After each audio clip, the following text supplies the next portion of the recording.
கீதையில் 2வது சாப்டரில் 69வது ஸ்லோகம். யா நிஷா சர்வபூதானாம் தஸ்யாம் ஜாகர்த்தி சம்யமி யஸ்யாம் ஜாக்ரதி பூதானி சா நிஷா பஷ்யதே முனேஹே. இப்போ இதுக்குள்ள அர்த்தத்தை பார்க்கலாம். 69, 70, 71 அந்த 3 ஸ்லோகமும் ஒவ்வொரு நிலையை குறிக்கிறது. 55, 56, 57, 58 பார்த்தோம் இல்லையா, ஒவ்வொரு நிலைகள். அந்த மாதிரி அதில் உள்ள 55வது உள்ள உயர்ந்த நிலை தான் இந்த 69ஓட உயர்ந்த நிலை. அப்புறம் படிப்படியாக நடுநிலை, கீழ்நிலை அப்படி சொல்கிறார். இப்போ நம்ம 69ஓட நிலையை மட்டும் படிக்கலாம்.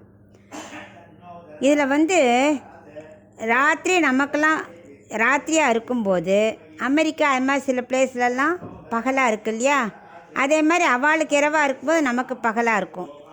அது மாதிரி காக்கைக்கு ராத்திரி கண் தெரியாது, ஆனால் பகலில் நன்னா தெரியும்.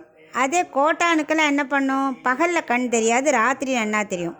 அந்த மாதிரி உள்ள கம்பேரிசனை வச்சு இப்போ இதை ஞானிகளுக்கும் மற்றவாளுக்கும் உள்ள நிலையை அவர் விவரிக்கிறார். எப்படின்னா, புலன்களை நன்னா அடக்கினவனுக்கு ராத்திரியாக இருந்தால் கூட பகலாட்டம் பளிச்சுன்னு அறிவோடு இருக்கும், ஆத்ம சிந்தனையோடு இருக்கும்.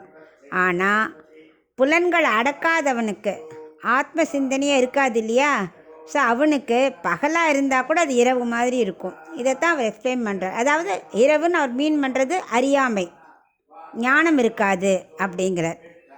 அது மாதிரி ஆத்ம தர்ஷனம் உள்ளவனுக்கு அவன் என்ன பண்ணுறான், புலன்களை அடக்கிடுறான். அதனால் அவனுக்கு இரவாக இருந்தாலும் பரவாயில்ல. அதாவது நீ எந்த கூட்டத்தில் அவனை வச்சாலும் சரி, அவன் நல்லா விழிப்போடு இருப்பான். ராத்திரியாக இருக்கட்டும், ராத்திரி பகல்ங்கிறது வெறும் வெளிச்சத்தை சொல்லலை, அறியாமையை ஒரு கட்டில் நடுவில் வச்சா கூட அவனுக்கு தெளிவாக தான் இருக்கும். அதே நம்ம புலன்களை கண்ட இடத்த விடுறோம் இல்லையா, எல்லா இடத்துக்கும் மேய விடுறா இல்லையா, அவளுக்கு நீ எங்கே வச்சாலும் அவளுக்கு இந்த அறியாமை, ஆத்ம தர்ஷனம், ஆத்ம சிந்தனை எதுவுமே இருக்காது.